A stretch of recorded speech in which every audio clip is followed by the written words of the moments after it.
président ghanéen était en visite officielle en Côte d'Ivoire. John Dramani Mahama, en plus du tête-à-tête qu'il a eu avec le chef de l'État ivoirien, Alassane Ouattara, s'est rendu au port autonome d'Abidjan. Il a été fait citoyen d'honneur de la ville d'Abidjan. Le président ghanéen et son épouse ont été distingués dans l'ordre national de Côte d'Ivoire. Journée mondiale anti-tabac, on en parle également dans cette édition. L'événement a été célébré ici en Côte d'Ivoire, aussi à Chute de Cocody. À cette occasion, un centre de sévrage tabagique a été inauguré. Au moins 9 civils ont été tués et 13 autres blessés dans une attaque de Boko Haram dans un village de la région de Difa, dans le sud-est du Niger.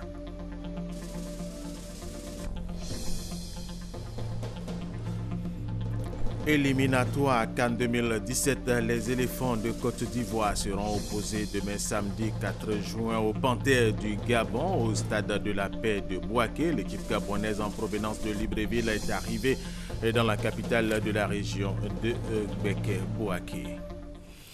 Mesdames et messieurs, bienvenue et merci de suivre les informations sur RTI 1. Un conseil des ministres se tient ce vendredi au palais présidentiel en présence du chef de l'État Alassane Ouattara. Il est question du processus de développement de la Côte d'Ivoire. Et pour l'actualité de la visite officielle du président du Ghana en Côte d'Ivoire, John Dramani Mahama, qui est rentré hier à Accra. Le président ghanéen John Dramani Mahama a donc achevé sa visite officielle en Côte d'Ivoire. Il a quitté Abidjan hier pour le Ghana. La Côte d'Ivoire et le Ghana ont décidé de renforcer leur coopération par la signature de plusieurs accords, dont celui portant sur la réhabilitation du pont Nowesh et Libouf. Avant son départ pour le Ghana, le président John Dramani Mahama s'est rendu au port autonome d'Abidjan où il est allé s'imprégner de potentialités économiques de ce port. Ali Diarra-Souba. John Dramani Mahama à la découverte des installations portuaires d'Abidjan. 24 heures après le début de sa visite officielle en terre ivoirienne, le chef de l'État ghanéen, accompagné par le chef du gouvernement ivoirien, est allé se faire une idée du port autonome d'Abidjan. Son étendue, ses infrastructures, ses projets et surtout ses perspectives de développement. Une visite historique saluée par les dirigeants de l'entreprise.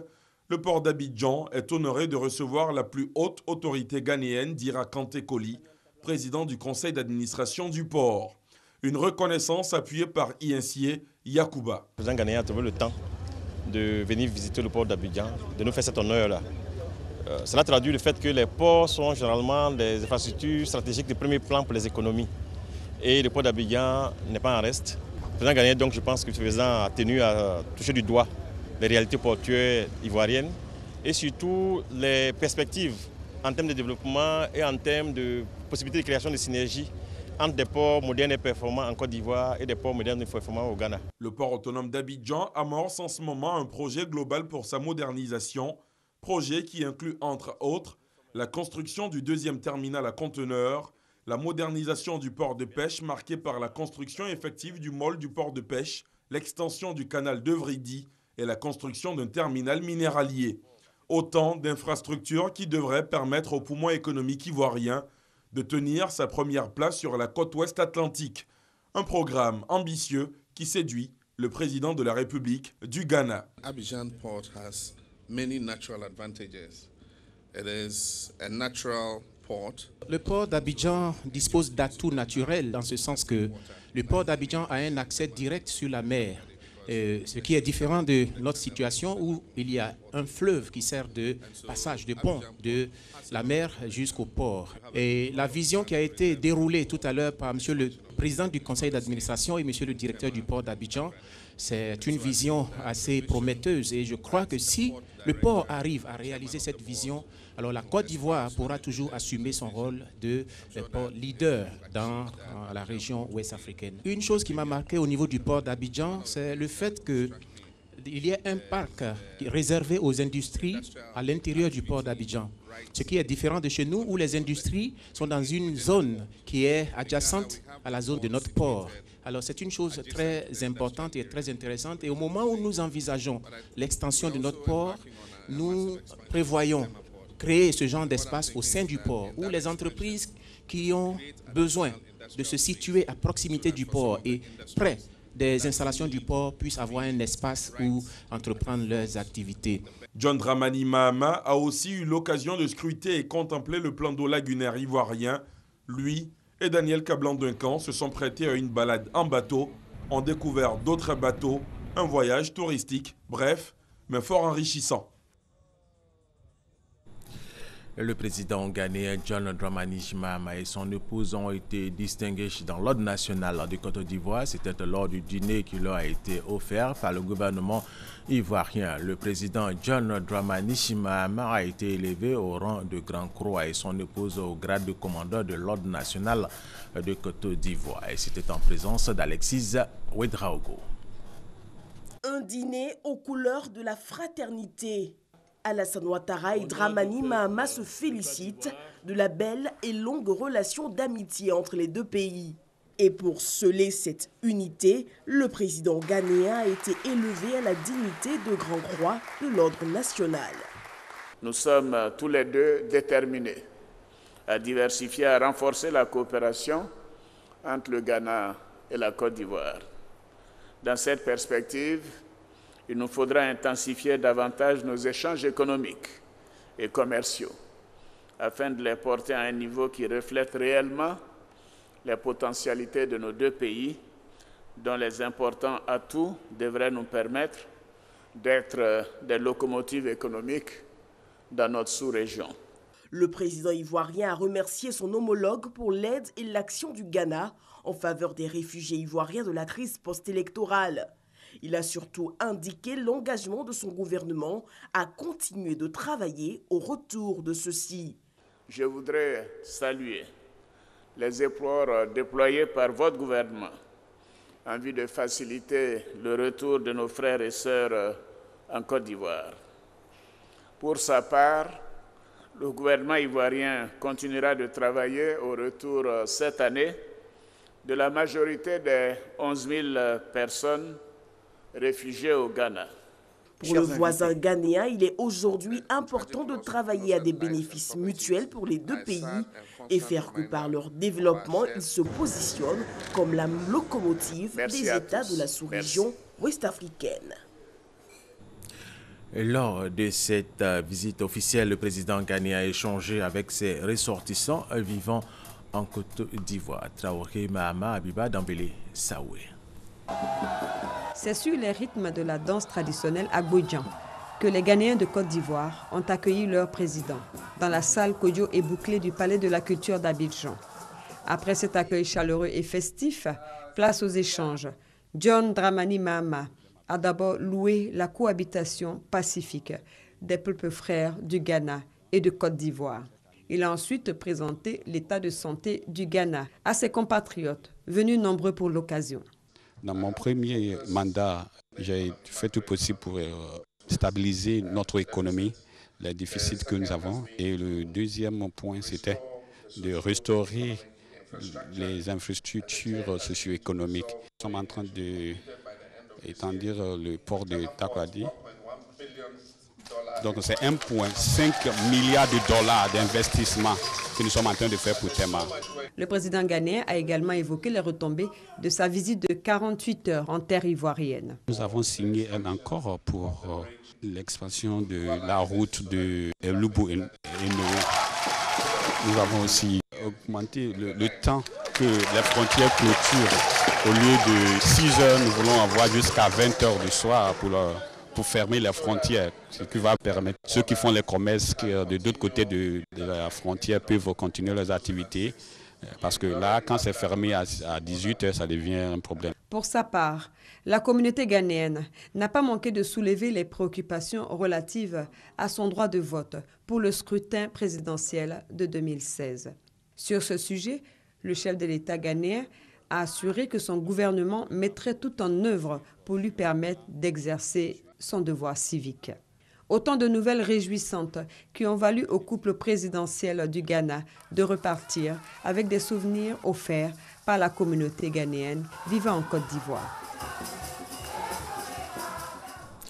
La Côte d'Ivoire et le Ghana renforcent aussi leur coopération militaire. Le chef d'état-major général des forces armées ghanéennes a échangé avec le général du corps d'armée Soumaïla Bakayoko, chef d'état-major général des forces républicaines de Côte d'Ivoire. Leur entretien a porté sur le renforcement des coopérations entre les deux armées, la lutte contre la piraterie maritime. Abou Sadogo.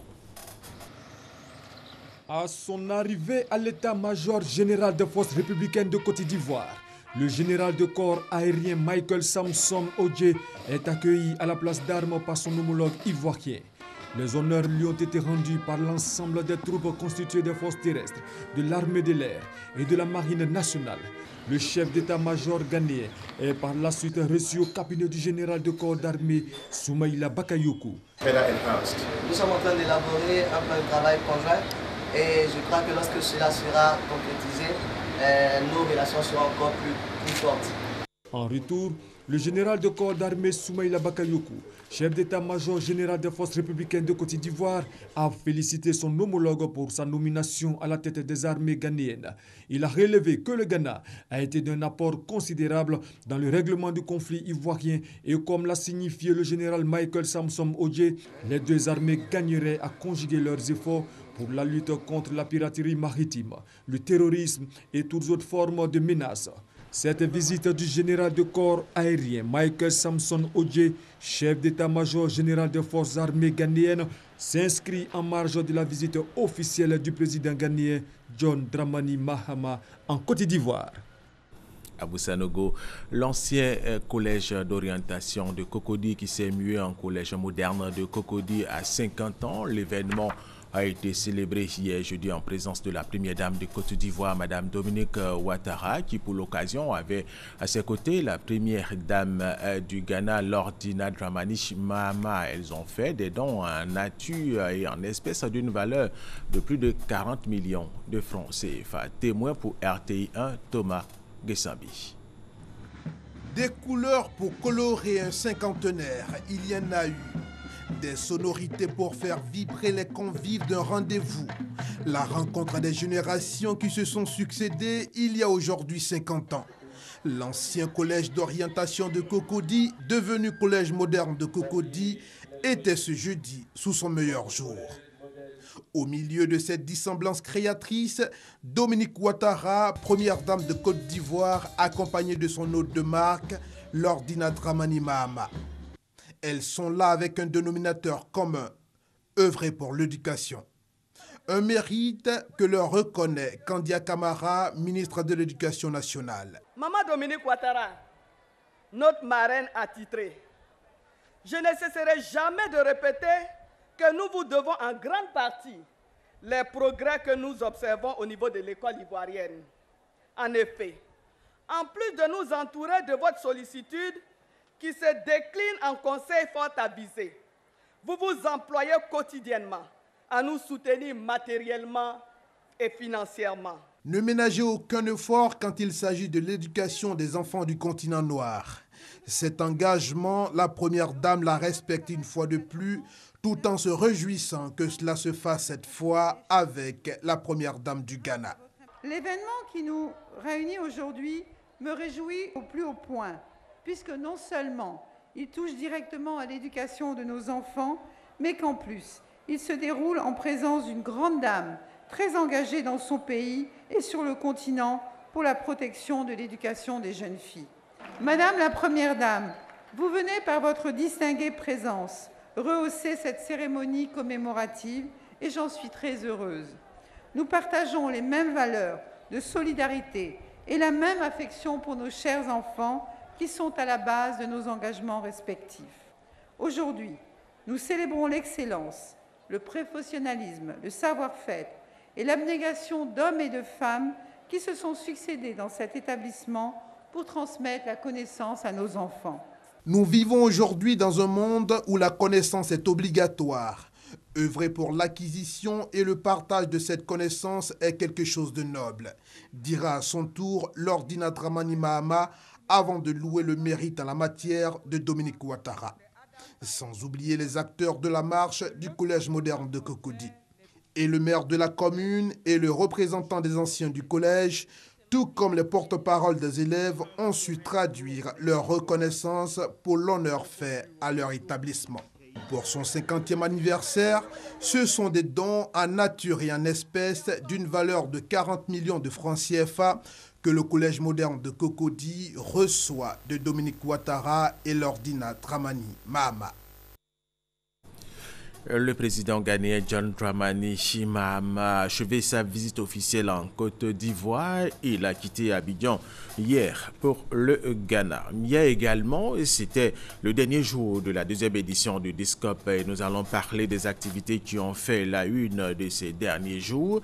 Les nouveaux partenariats initiés entre la RTI et de grandes figures de l'audiovisuel international. Par exemple, c'est avec Christelle Menant.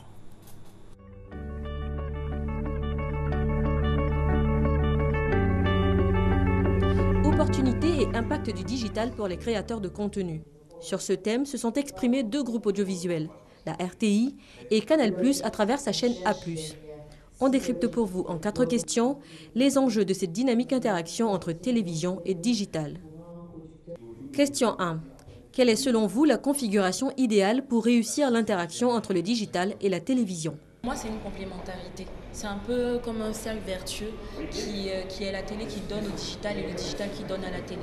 Donc le digital est censé ramener les téléspectateurs ou faire apprécier le programme aux téléspectateurs et la télé est censée ramener les téléspectateurs au digital pour qu'ils puissent en live, en direct, ou quoi qu'il en soit, écrire ce qu'ils ressentent. Question 2. Quelles sont selon vous les plateformes digitales les plus porteuses pour valoriser les contenus audiovisuels africains ? Aujourd'hui, pour promouvoir les contenus audiovisuels africains sur le digital, je pense que le plus gros que tout le monde connaît aujourd'hui, c'est YouTube. Pourquoi YouTube? Parce que YouTube aujourd'hui engrange le plus grand nombre de vidéos au monde.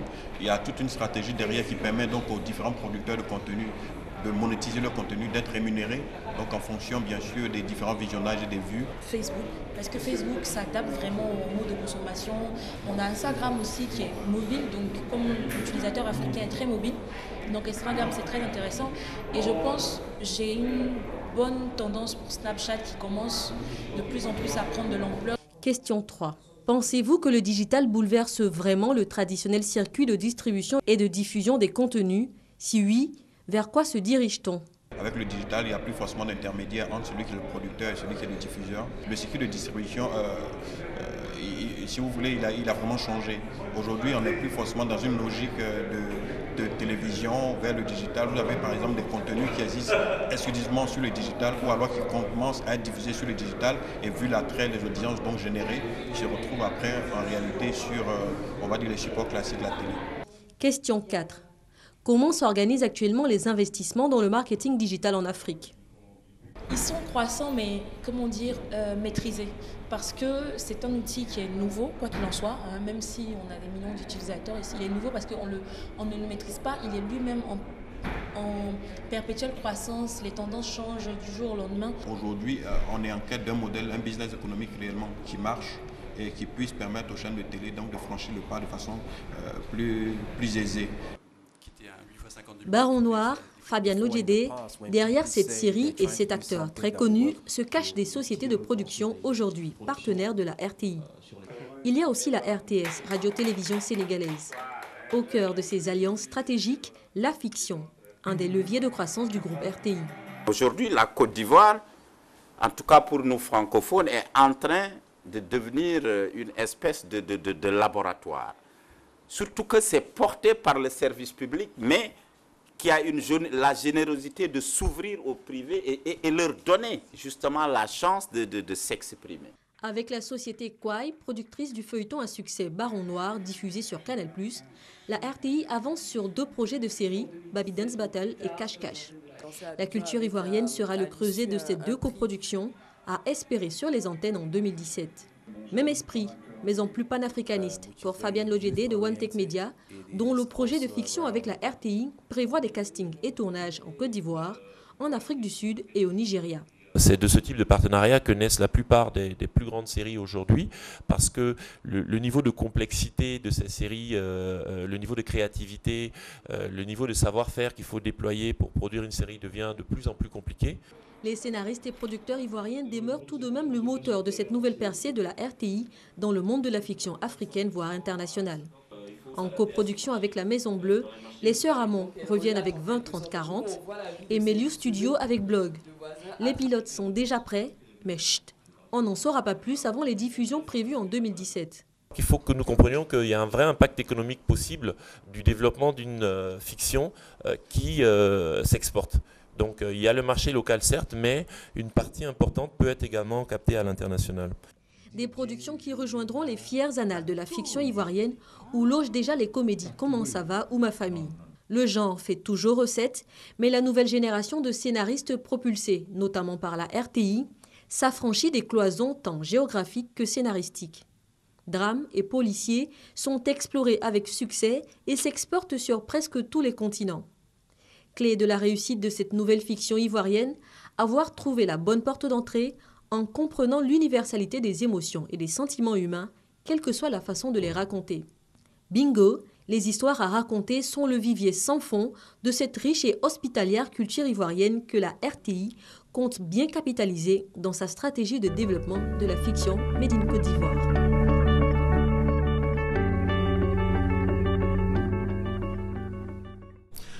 Journée mondiale anti-tabac, on en parle maintenant. L'événement a été célébré ici en Côte d'Ivoire au CHU de Cocody. À cette occasion, un centre de sévrage tabagique a été inauguré et les artistes unis contre le tabagisme ont été honorés par le ministère de la Santé et de l'Hygiène publique. Ami Sissoko.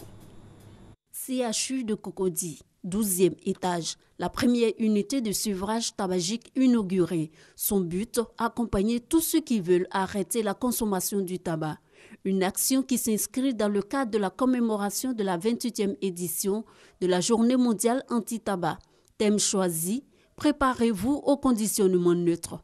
Histoire de réduire l'attrait des produits du tabac. La prévalence du tabagisme en Côte d'Ivoire est de 14,6% contre 3,3% au Bénin. Le combat que nous sommes en train de mener maintenant contre le tabac est essentiel pour la survie des populations. Donc je voudrais, à l'instar aussi de ce pourcentage de 3,3% que l'on relève au Bénin, vous inviter à ce que nous fassions mieux que le Bénin. On a parlé de ce conditionnement neutre. C'est important que la Côte d'Ivoire adhère et je peux vous dire que la Côte d'Ivoire va adhérer puisque le document de décret est pratiquement prêt. Avant la fin du mois de juillet, nous pourrions donc le faire passer au Conseil des ministres. Ce jour, aucun pays de la région africaine n'a adopté la législation sur le conditionnement neutre.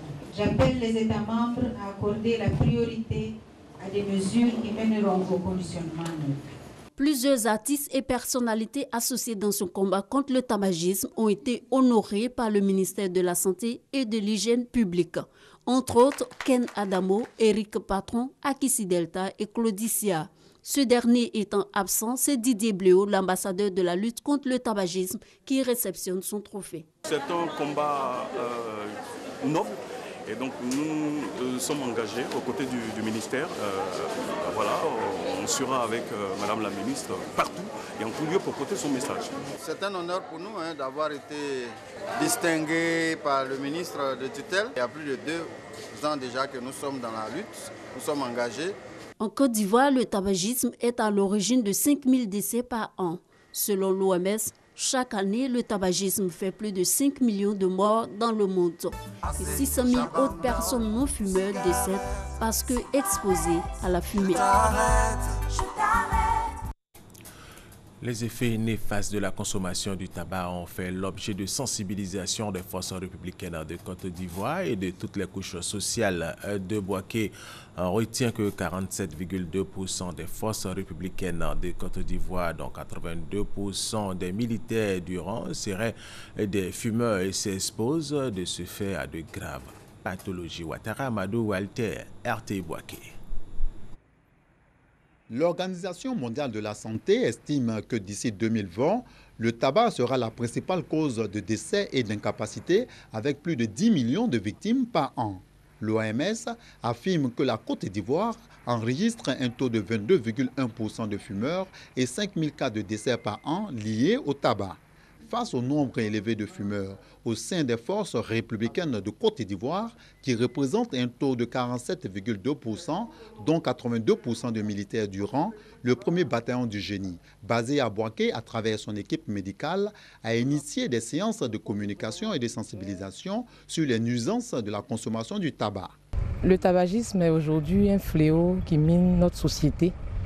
Et vu que je suis chargée d'apporter la santé à mes hommes, j'ai jugé opportun d'organiser cette journée afin d'attirer leur attention sur ce fléau. Des actions qui s'inscrivent dans le cadre de la commémoration de la journée sans tabac, célébrée le 31 mai de chaque année. Ces actions appuyées par la marraine de la présente cérémonie, Yolande Yao, pharmacienne à Bouaké, ont permis de susciter une grande participation des militaires et des autres couches sous-professionnelles. Cela pour une meilleure sensibilisation contre les effets néfastes du tabac. Ça va nous amener à davantage conscientiser nos hommes, nos éléments, parce que beaucoup, jusqu'aujourd'hui, croient que c'est la cigarette qui donne du tonus. Or, c'est tout à fait le contraire. Une conférence animée par le professeur Alessandre Kwasi-Boko, pneumologue au CHU de Cocody, et un sketch mobilé ces activités de sensibilisation contre le tabac tenues au centre culturel Jacques Aka de Bouaké. Les femmes de Kanoroba dans la localité de Korogo s'engagent pour leur autonomisation. Elles ont présenté leur doléance au secrétaire général de la présidence de la République, Amadou Gon Koulibaly et Eugène Toubé. Elles ont travaillé dur tout au long de cette année. Aujourd'hui, c'est la fête, un moment de retrouvailles sur des accents de joie pour marquer leur solidarité dans l'action. Ce sont les membres de la mutuelle de développement des femmes de Kanoroba, des femmes engagées pour leur autonomisation et leur réalisation sociale.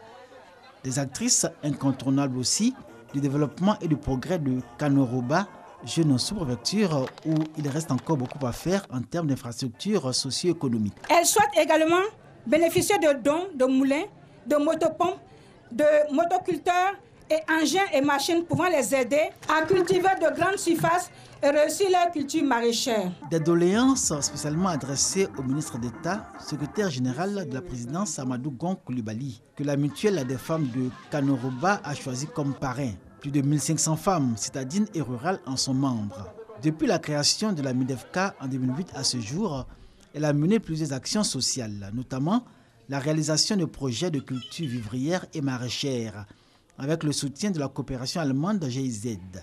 Aujourd'hui, la MIDEFCA se fixe comme objectif augmenter la productivité des vivriers et améliorer ainsi le niveau de vie des femmes de Kanoroba. Le dynamisme de la MIDEFCA a permis la réalisation d'actions à grande portée sociale, entre autres la réhabilitation de 10 pompes villageoises avec le soutien de l'ONG Humanity First Côte d'Ivoire, la distribution de 500 robes d'école dans le cadre d'une campagne en faveur de la scolarisation de la petite fille et des consultations gratuites en ophtalmologie, suivies d'un don de 300 lunettes pharmaceutiques. Tout à fait autre chose. À présent, au moins 9 civils ont été tués, 13 autres blessés dans une attaque de Boko Haram dans un village de la région de Difa, dans le sud-est du Niger. Face à la recrudescence des attaques au Mali contre les casques bleus, le chef de la mission de l'ONU au Mali, Mahama Saleh Anadif, a réclamé davantage de moyens militaires pour mener à bien le processus de paix dans ce pays. Le secrétaire général de l'ONU, Ban Ki-moon, a demandé au Conseil de sécurité l'envoi de 2500 casques bleus supplémentaires au Mali. La France a les pieds dans l'eau, la Seine est en crue de façon exceptionnelle. Plusieurs localités de la France sont inondées. Des dispositions sont prises pour l'évacuation des populations.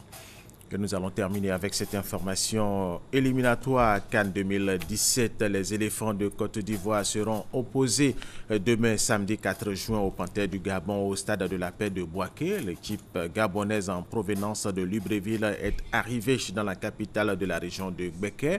Les Panthères pour cette rencontre n'entendent rien lâcher. Kader Segodogo.